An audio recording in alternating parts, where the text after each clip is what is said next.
Bueno, nosotros les vamos a hablar de la psicología de las guerras con armas biológicas y químicas. Durante el final de la guerra Irán-Irak en Teherán, en la guerra de las ciudades en 1980, hubo la amenaza de que las ojivas podían ir cargadas de materiales químicos. Aunque esto nunca se hizo realidad, la gente tuvo una reacción más alterada de las que causan las ojivas normales que sí se habían utilizado. ¿A qué se debe que la gente le tema más a un arma química que a una normal? Pues de eso es lo que les queremos hablar.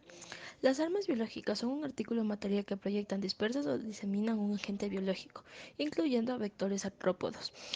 Su caracterización se basa en su rápida y fácil propagación, en su gran potencia y la facilidad con la que se obtiene.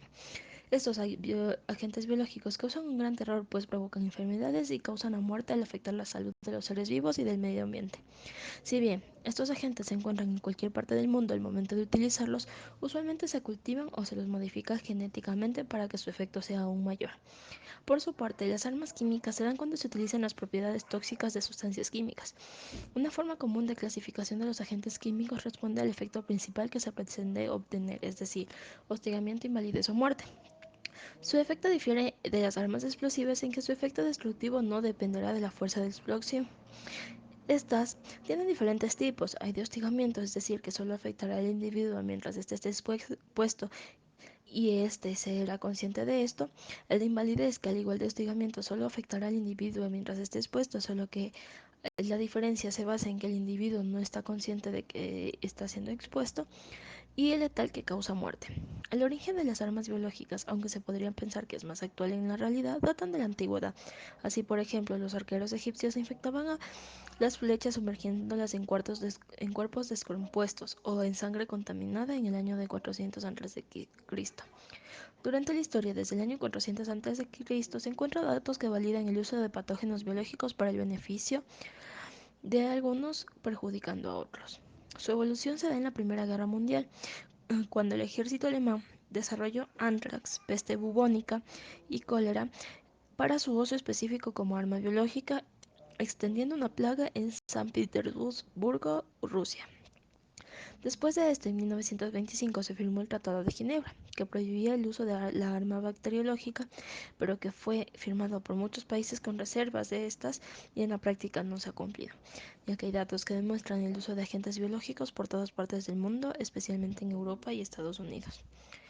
A diferencia de las armas biológicas, las armas químicas sí tienen su origen más en la actualidad. Según la Oficina de Desarme de las Naciones Unidas, el uso de estas comenzó durante la Primera Guerra Mundial con el propósito de infligir dolor y generar bajas en el campo de batalla. Estas inicialmente consistían en usar químicos comerciales en municiones como granadas o proyectiles.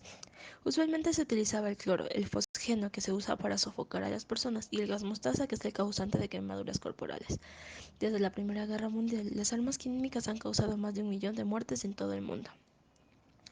En ambas armas el efecto puede ser tanto a corto como a largo plazo. En el caso de corto plazo, es que ambos reactivos crean un gran pánico y la población se desespera, que lleva a que los hospitales se sobrepoblen, ya que las personas no saben si han estado o no expuestas a sus peligros. Su pánico los hace acudir a hospitales, lo que genera que estos se entren en alerta, lo que hará más difícil manejar la situación. Los efectos a largo plazo, por su parte, pueden llegar a ser más físicos que mentales, ya que se conoce que muchos de los agentes químicos y biológicos son los causantes de algunas enfermedades que pueden llegar a ser crónicas. En el caso del efecto mental, todo dependerá de cómo la situación empezó y si esta persona sufre o no de alguna enfermedad a causa de estos, ya que será el determinante. La guerra psicológica es un término militar para los ataques a la moral que incluye generar terror. Esta guerra psicológica ha sido creada con el fin de manipular a las personas para que éstas tengan cierto favoritismo o alguna reacción específica. En el caso de las armas biológicas y químicas, esto ha servido para que la gente les tenga un gran temor, inclusivemente aunque no sepan si la amenaza es real o no. Este temor y pánico crea un descontrol en la población, y es lo que los militares y grupos de poder. Entonces, no es coincidencia la creación de estas armas biológicas. A continuación, vamos a hablar sobre la manipulación que éstas ejercen sobre la humanidad. Primero, el ser humano por naturaleza necesita tener el control de todo lo que le rodea, y quienes tienen acceso a este control son los grupos de poder, donde su codicia y deseo de gobernar va más allá de su propia ética y moral. Segundo, la utilización de estas armas originalmente fue de uso militar, donde se buscaba adquirir el dominio del territorio contrario o explotar sus recursos, ya que esto les permitiría el crecimiento a su nación. Tercero, podemos observar que la evolución del ser humano avanza dependiendo de las ambiciones y metas que estos se planteen. Y si en su camino hay obstáculos, estos tomarán las acciones necesarias para llevar a cabo su plan de crecimiento. Cuarto, las personas más vulnerables son las principales afectadas, ya que su inestabilidad, sea económica, social o emocional, no son lo suficientemente fuertes, y esto los hace ser un blanco fácil para el uso de estas armas. Quinto, para llevar a cabo estas armas, los grupos de poder necesitan usar los mejores recursos, de los cuales incluyen a científicos altamente capacitados, tecnología de punta, e incluso tener abogados para que ellos se encarguen de cualquier trámite legal de algún desperfecto que estas armas ocasionen. Una de las características que este tipo de armas ocasionan es la distorsión de información, donde los protagonistas de este descontrol informativo son los medios de comunicación, los reporteros amarillistas y todas las conversaciones fuera de contexto causarán en las personas un conflicto emocional a tal punto de perder el control de sus emociones. La distorsión de información causa problemas psicológicos, y aunque estas armas no fueron diseñadas con ese objetivo, el exceso de información mal fundamentada crea en las personas una imagen distorsionada de la realidad, y esto les hace visualizar la expansión de estas armas en su territorio, ocasionándoles miedo, terror, fobia, depresión. Incluso es tanto el descontrol que entre ellos se puede desatar una muerte masiva y muchos de los otros casos, suicidios.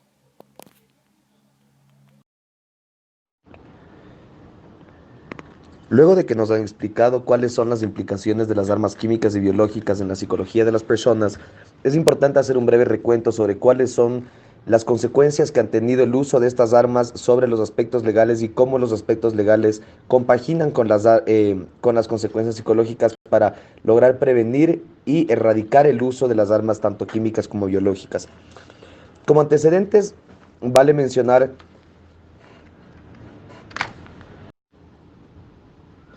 que las armas tanto químicas como biológicas tienen trascendencia a nivel internacional. Es decir, son los estados quienes están interesados en buscar erradicar el uso de estas armas, para de esta manera prevenir que en futuras ocasiones o conflictos bélicos puedan ser usados en contra de los ciudadanos de dichos países.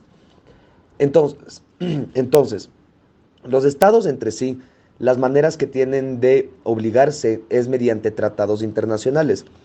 Los tratados internacionales buscan dar, hacer o no hacer cierta cosa a favor de otro estado o entre una serie de estados. Respecto a las armas químicas y biológicas, se han suscrito tanto un tratado en las armas químicas como un tratado en las armas biológicas, buscando prevenir el uso y la proliferación de estas. Ya hablaremos a continuación más a detalle. La consecuencia inmediata que tuvo tanto las guerras mundiales como los conflictos bélicos de la Guerra Fría, como por ejemplo Vietnam, Corea, etcétera, llevaron al sistema de naciones internacionales a que tomen y adopten estas decisiones de desarme internacional en temas de armas químicas y biológicas.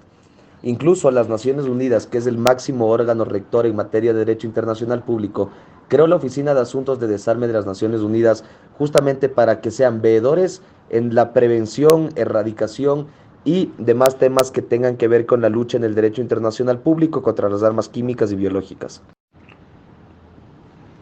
Las armas biológicas han sido ampliamente usadas en guerras tanto clandestinas dentro de los estados como en guerras internacionales, como por ejemplo la guerra de Vietnam.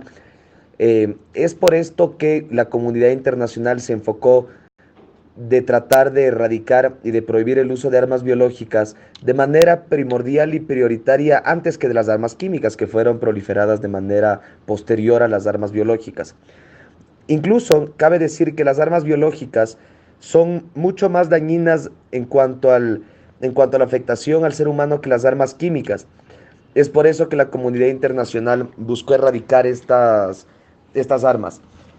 Es por estos antecedentes ya mencionados, que en el año 1972 un grupo de estados, bueno, en teoría la mayor parte de los estados, a excepción de muy pocos estados que son principalmente del continente africano, ratificaron y suscribieron la Convención sobre la prohibición del desarrollo, la producción y el almacenamiento de armas bacteriológicas, biológicas y toxínicas. Como parte de esta convención, las obligaciones que tienen los estados suscriptores de la misma es no desarrollar, no producir, no almacenar, no adquirir ni retener agentes biológicos o microbiológicos o toxinas que no sean para fines medicinales. Actualmente, la Oficina de Asuntos de Desarmes de las Naciones Unidas ha puesto un especial énfasis en las armas biológicas y su erradicación. Incluso es posible afirmar que desde la emisión del presente tratado internacional no han habido más ataques que utilicen armas biológicas de un estado contra otro.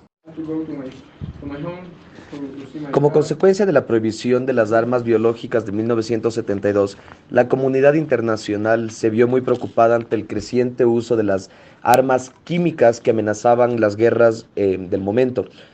Las armas químicas fueron inicialmente usadas en la Segunda Guerra Mundial, comenzando con el gas mostaza, que afectaba en la Primera Guerra Mundial a los soldados de las trincheras, ya que el gas mostaza tenía consecuencias físicas sobre los soldados. Hecho seguido,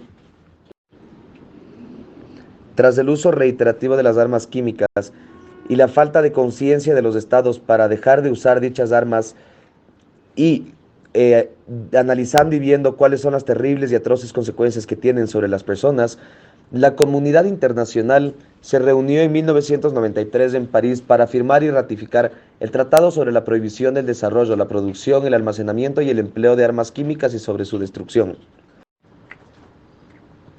Las obligaciones que devienen de este tratado son no desarrollar, no producir, no adquirir, no almacenar, conservar y ni emplear armas que tengan procedencia o consecuencias químicas sobre las personas.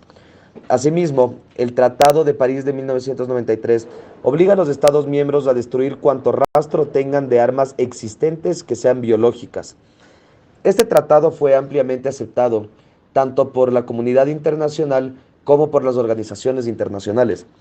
Incluso es posible afirmar que más del 90% de los estados del mundo lo han suscrito y ratificado, a excepción de 3 puntualmente, que son Hong Kong, Egipto y Ghana.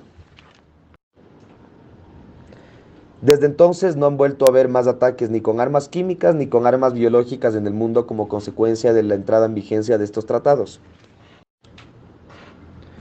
Ahora, habiendo analizado cuáles son los antecedentes y las consecuencias de las armas químicas y biológicas dentro del sistema jurídico internacional público, es posible hacer una recomendación como consecuencia de darse cuenta que los tratados internacionales muchas veces no tienen coacción ni coerción necesaria como para que los individuos ni los estados puedan dejar de usar lo que se está prohibiendo a través de estos. Es decir, en este caso, no existe ninguna consecuencia inmediata al uso de las armas tanto químicas como biológicas. Asimismo, es necesario afirmar que el sistema jurídico internacional no ha prohibido el uso de las guerras, no ha prohibido la manifestación de la voluntad popular a través de las guerras, ni la expresión de la fuerza a través de las guerras. Únicamente se prohíbe el uso de las armas químicas y biológicas dentro de este marco teórico que estamos analizando.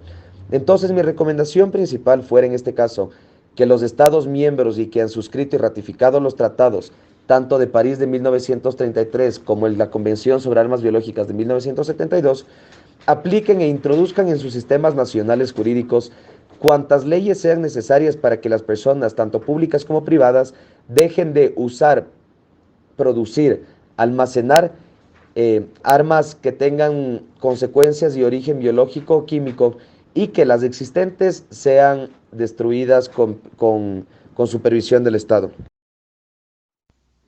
Sugerencias. Unas de las sugerencias en el ámbito psicológico para no dejarse vencer por estas guerras son no creer a los medios de comunicación, ya que son el medio principal para cultivar miedo en las personas. Poner como prioridad las creencias, ideologías y conocimientos propios. Poner en duda toda información y buscar fuentes confiables. Recomendaciones. Como recomendación en este tipo de guerras psicológicas, lo principal sería una lucha ideológica.